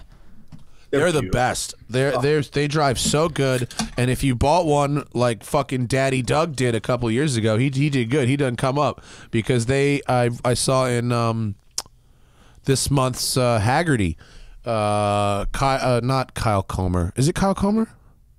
Whoever does the valuation column this month, that's Kyle Comer, right? Yeah. This month is is 4 GTs, and they took a bump.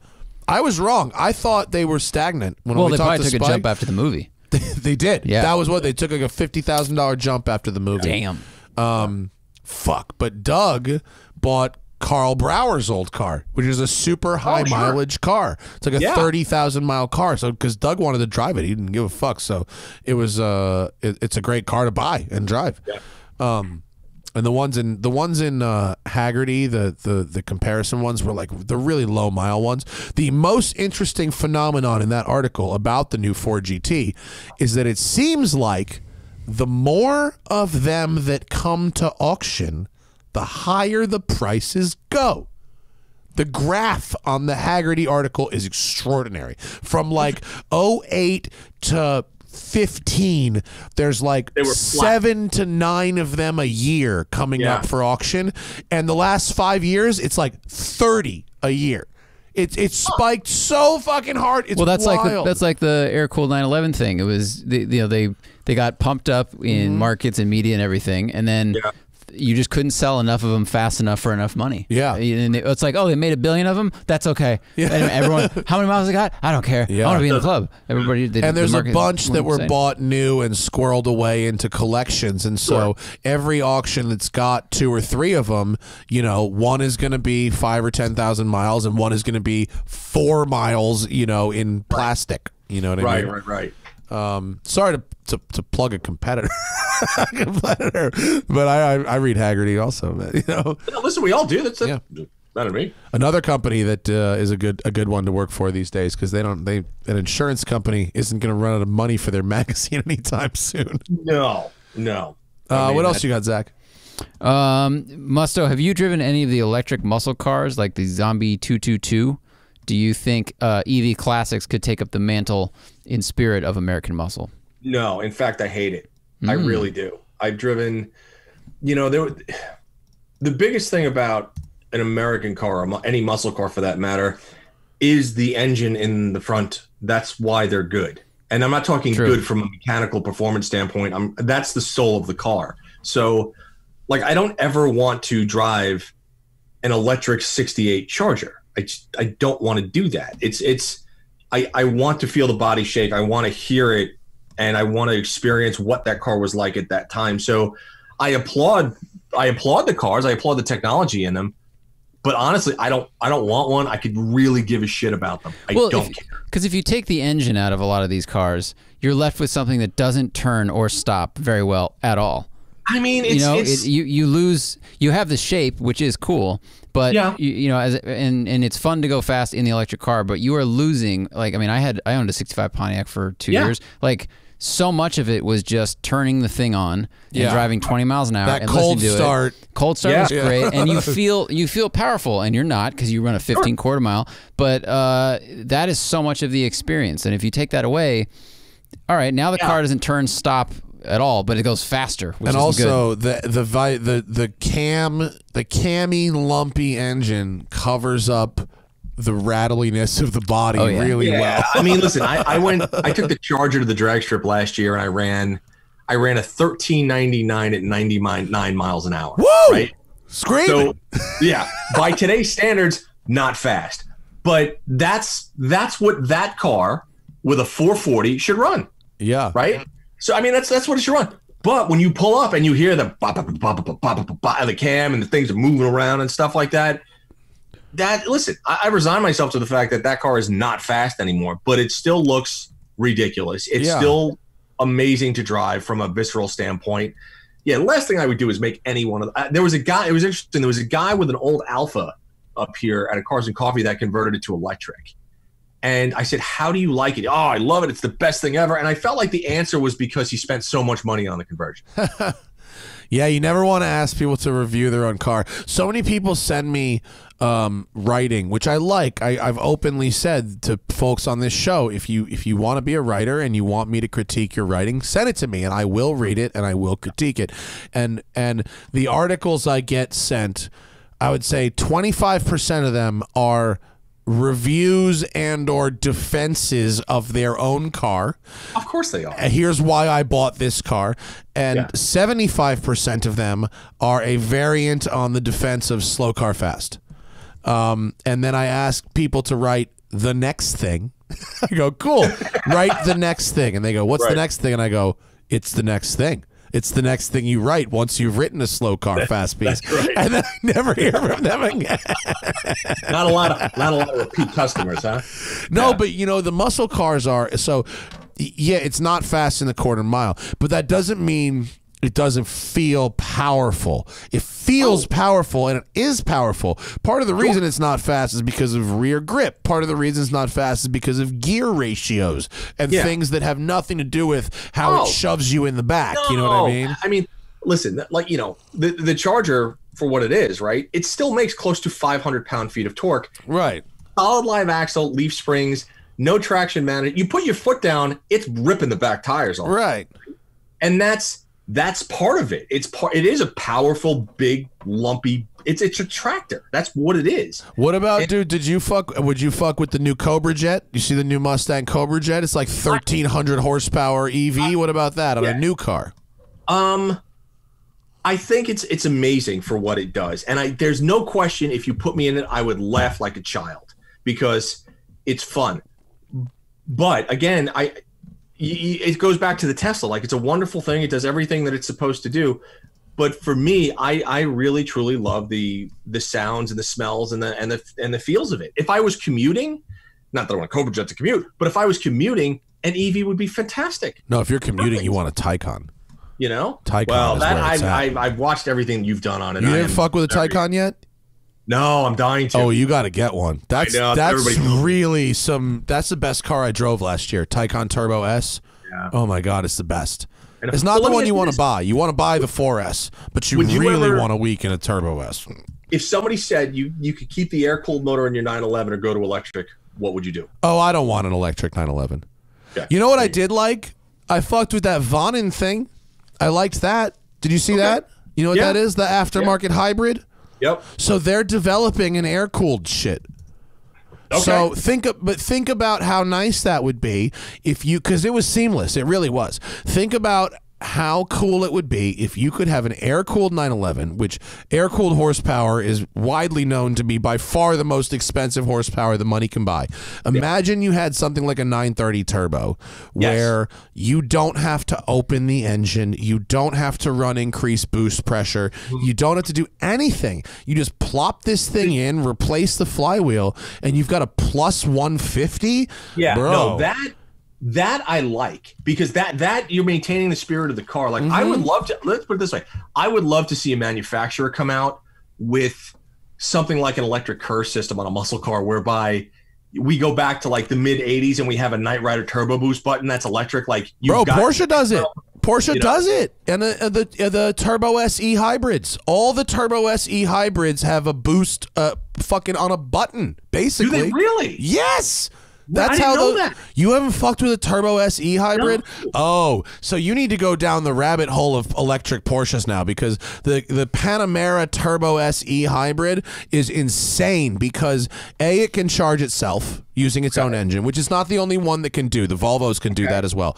But we took those on a racetrack, and I was lapping. You literally have a button that's like a turbo boost button. It's a throttle switch, like a NOS when you hit the floorboard. Yeah, 100%. And it regens on the brakes. It regens on above it, because above a certain speed it disconnects the hybrid system, so it regens on the throttle above that, and then it provides front power to pull you out of the corner. So I did like 6 laps around a racetrack in a Panamera Turbo SE hybrid. I started my session with 8 miles of range EV remaining, because you can drive in EV only, right? So 8 miles of range. I do 6 laps around a track. I finish, I have 18 miles of range. No shit. I have more range at the end than I do. I was able to regen more by braking than I was able to blow out by using kill mode and overboost and all that shit. That's very cool. That's very cool. This motherfucker makes 670 horsepower, dude. You got to get one. You got to have a go. It's bananas. Yeah, I got to see if I can wrangle one for a press car, because, I mean, and that's the thing. I mean, the technology is such now that I feel like anything is possible at this point. Yeah. And that, you know, if you can dream it, you can do it, type of thing. And the Taycan has Jetsons noises, dude. It makes I know. I saw that. I saw the video on that. That's why you gotta fuck when you do a launch in a Taycan and it does the Jetsons noises. Yeah, it's an automatic and you just win. go, oh fuck me, this is it, isn't it? Oh, yeah. We gotta get you Calvin. Calvin is Taycan. Yeah, I got a call, because, I mean, you know, and here's the thing. I mean, the good part is I now have a great outlet for which to review it in. Take one on the drag strip. You'll run 10s over and over. They will throw you out. Dude, I would love that, because, I mean, just to show up at Sonoma, which is like 25 minutes from my house, with that and make all the guys just go, what the fuck, would be amazing. You'll run a 10.5 over and over and over and over again. You'll have migraines. You'll feel super nauseous. It's, yeah. That's a fast car. It's fucking gnarly, man. Yeah. Wow. They're very good. I want one badly. I keep telling I can't afford it. I keep telling my dad he's got to buy one. he probably like it a lot. They took him out at the PEC. Yeah. And he was shocked. He was absolutely. What's the sticker on that car? It's gotta be 2? No, a 4S, which is really the one you want to buy, is like 125. A Turbo S is like 185. They're expensive. I'd have to sell a lot of. No, they're expensive. You know, they're not for you and me, but you and me get the testers, and so we get to have a little taste. We get a little taste for free, you know. Right. Which is fine. I'm good with that. Zach, what else you got? Andrew saw Musto in a Replica 550 Spider on Instagram. He said, "What are your favorite driving tiny roadsters, like Speedsters, Cobras, Morgans, Caterhams, etc.?" All right, that's a good question. Well, one, tiny roadsters and 6'4", 245 don't really go together. But the Morgan, absolutely one of them. That Speedster was just shown on Petrolicious. You can look that up. That actually just my buddy Eric's car. That was just aired today. It's a great video on that car. It's a replica Speedster? What's the story on it? It is a replica Speedster. Yeah. He goes through all the specs, got about 200 horsepower and stuff, but Eric did all the work on that car. He custom did the interior by himself. He's upgraded it, and it is a stunningly beautiful Porsche replica. Is it like a Beck or something, or one of those things? No, it's not a Beck. It's a different company. And he was walking me through it, where it's a full tube chassis with coilovers. Fast little car. So it handles beautifully. I mean, just watch the Petrolicious video and it'll get it. But Miatas, I mean, listen, I have a bunch of friends that have Miata race cars that we run. They're still so hard to beat from a driving experience. I mean, for me to get in it, we had to like cut the seat rails, move the seat back, cut the door panel out so my arm could fit in there.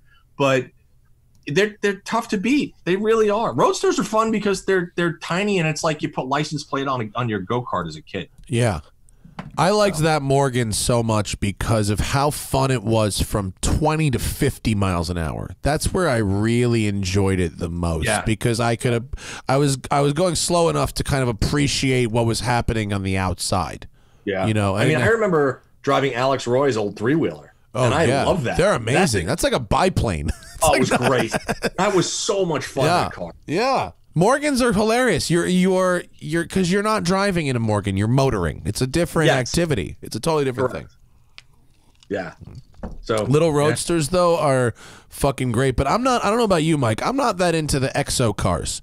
Like, I'd rather drive a Morgan than an Ariel Atom or an Exocet. I always feel like the exo cars are kind of just unfinished and sketchy, unpolished. They are. I don't want to drive. I don't want to see the pavement beneath my feet.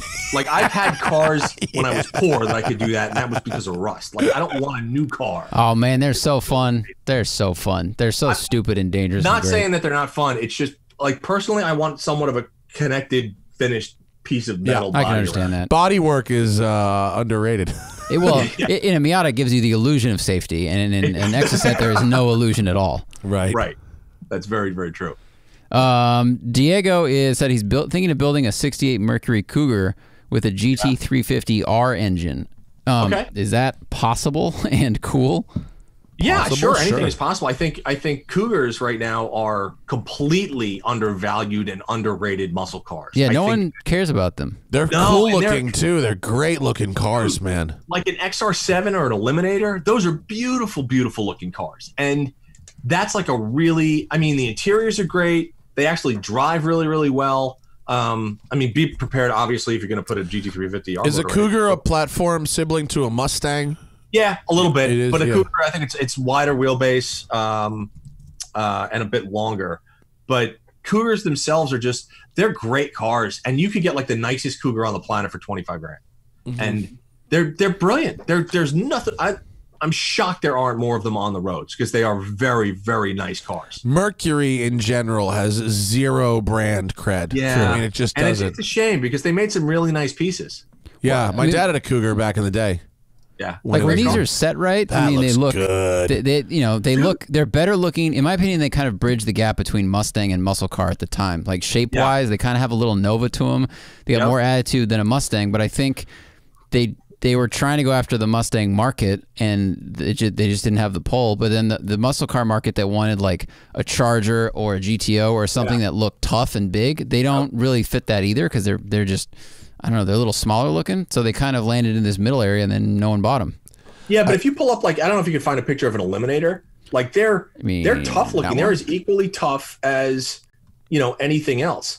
Like, the Eliminator looks real muscle car-y. The one Zach just had up, like, I'm thinking, like, that dude around here who's got that Falcon that's got the fucking over fenders on it. It looks all La Carrera Pan America'd out. That's what I'm thinking with a Cougar. Yeah, I like the older ones better. Over fenders, wide wheels, NASCAR it. You NASCAR it. You do a little smoky eunuch to it. You know what I mean? Yes, I totally agree with that. Yeah, sure. yeah. Fucking Cougars rule. Yeah, Cougars are way cooler than Mustangs. Yeah, I would absolutely get a Cougar over a Mustang. Hands down. Very cool car. Eliminator is very cool. Yeah, and it has a 3-spoke steering wheel, which is good. 2-spoke steering wheels are terrible. Bad. Like that 70 Mustang with that fucking Zeppelin steering wheel.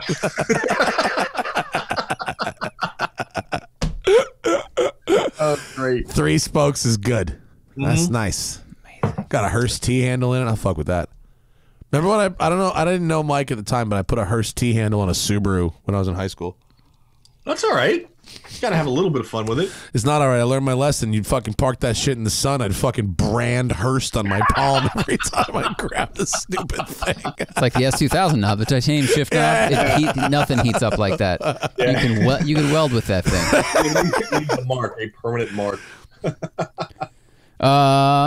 Mike, what is the best muscle car for off-roading? I think someone might want to build a gambler car, but they didn't specify. That's just what they said. I mean, any stock muscle car is decent at off-roading, believe it or not. I mean, the suspensions, I mean, they're so soggy, and you find a stock muscle car with a stout automatic and a posi rear or a true track in the rear, you're not getting stuck, right? Like everybody used to say that about, you can't drive these cars in the snow and, they're never going to make it. That's bullshit. Chains, snow tires, and a posi in the rear, you ain't getting stuck. You can take anything. That's amazing. Yeah. Someone asked you, what do you think about the Honda Monkey? I think it's cool, but it's small. I think you'll get sick of it in a week because it doesn't look good ergonomically. No, I mean it's interesting. I went back and I recently rode a Grom for a while, which was actually kind of fun, but it's top speed is 50-ish around there. They're fun around town bikes just to putter around. My problem with that is you're sitting really low. It's really tiny. And I have a problem with cars not being able to see you on that. Yeah, totally. It's a good pit bike, but I wouldn't really want to be riding one on the street. No, perfect pit bike. I'd rather ride my Vespa on the street for sure. Yeah, Groms for a while, they got such good praise in the press that like you couldn't buy one. For a year, they were like sold out. They were just super hard to find. There was a big price premium on them. It's weird.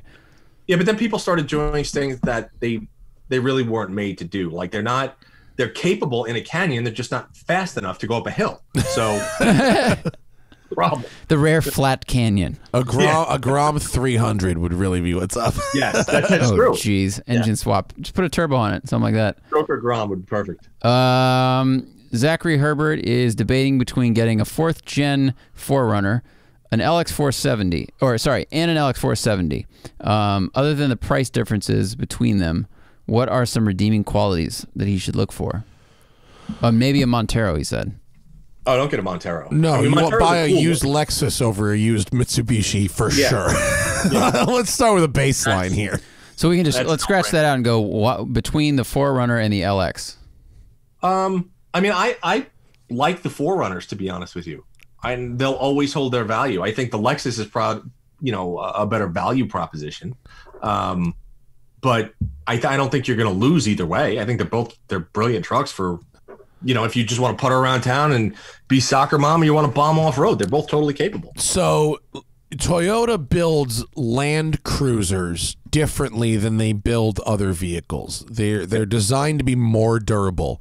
Yeah. And whereas a 4Runner is a very nice truck and all the things you said about it were true, the LX470 in markets besides America is different the truck. Land Cruiser Prado. Yeah. And I think, I'm not 100% certain, but I think some of the Land Cruiser durability cycle stuff is applied to that LX because it's a Land Cruiser branded vehicle internationally. Yeah. So I think some of the stuff about it is tougher and more durable than even the 4Runner, which is a Tacoma. Yeah, I mean, you're looking also at obviously a big difference in size. So not that much. We're not talking about a full Land Cruiser. He's talking about an LX 470, not a 570. Oh, gotcha. Zach got the picture up of the full size Land Cruiser, but he was really talking about. Is that a 470? This says 470. Wait. Is he talking? All right, wait. So hang on a minute. We need to discuss because there was a 470 that was the full-size Land Cruiser if you go back 20 years. That's LX or GX 470? He said LX? He said LX, yeah. So oh, my bad, dude. That's an old truck. I'm sorry. Yeah, Lexus 470. I got confused because I heard GX instead of LX. My bad. I went down a rabbit hole that was not correct. I'm sorry. I've been drinking tequila, you see. I mean, either way, I think it goes back to like anything else. Decide what you're going to use it for, and then make your decision from there. Lexus is obviously going to be better. It'll be nicer appointed on the inside.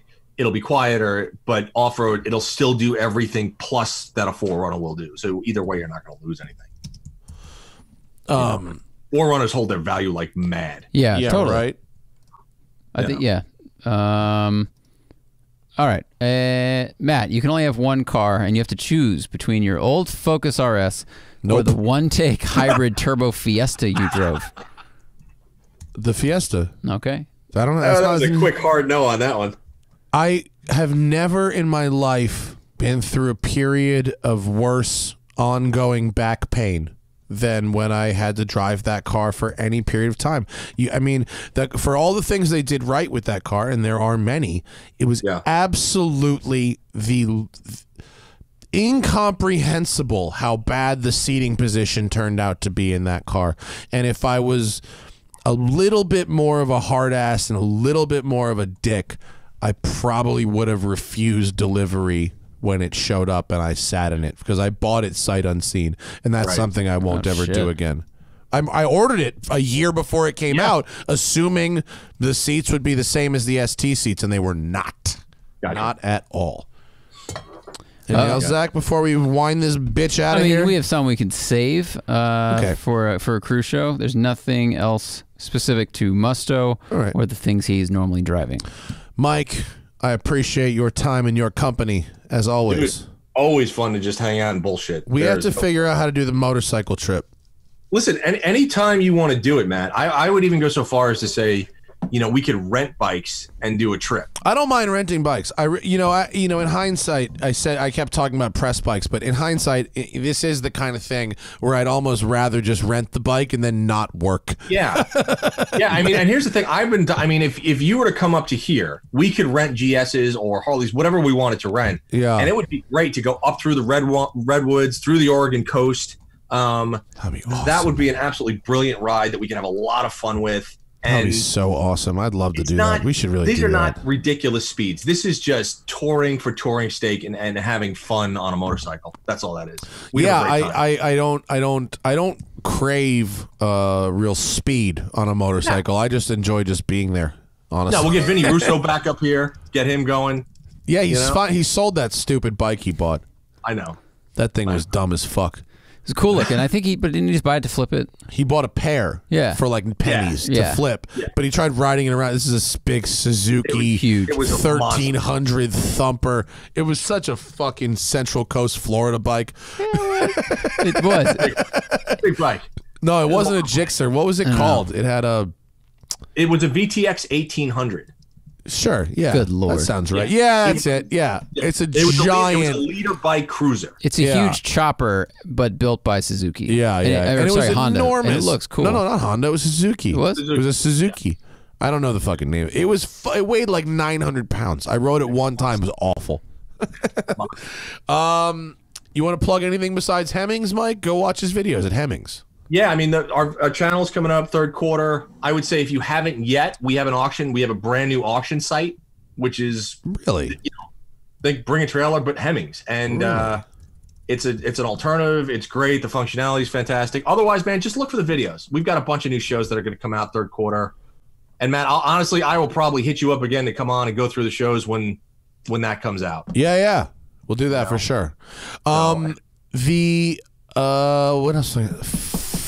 Live people. For the live people, we're going to be back tomorrow. Tomorrow would be Wednesday at 4 p.m. Pacific with Larry Casilla.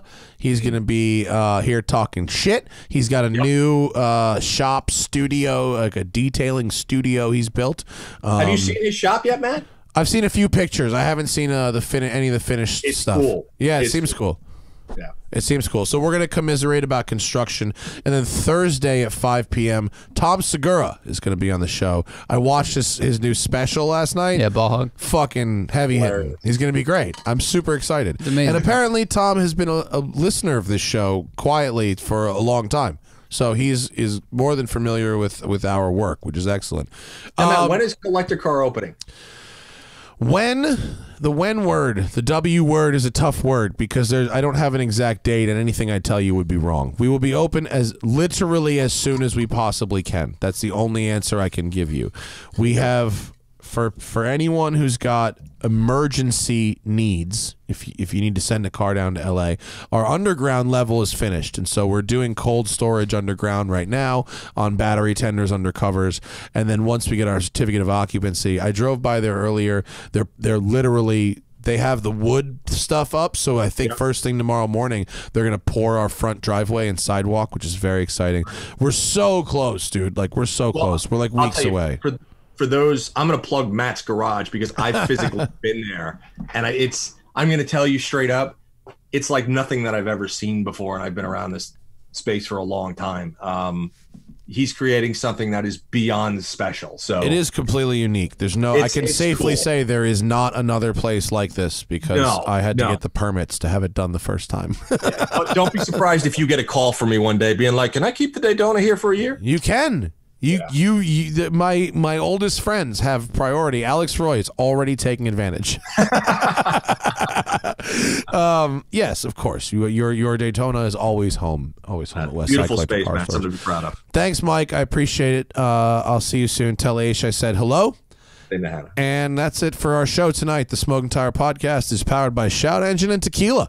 Get your own damn podcast at shoutengine.com. It's easy. All you need is a connection to the internet, a microphone, some friends from far away who want to spend time with you, and ideally see you too, buddy. something to say. Good night, Mike. Good night, everybody. Take care, guys. Later. Be well.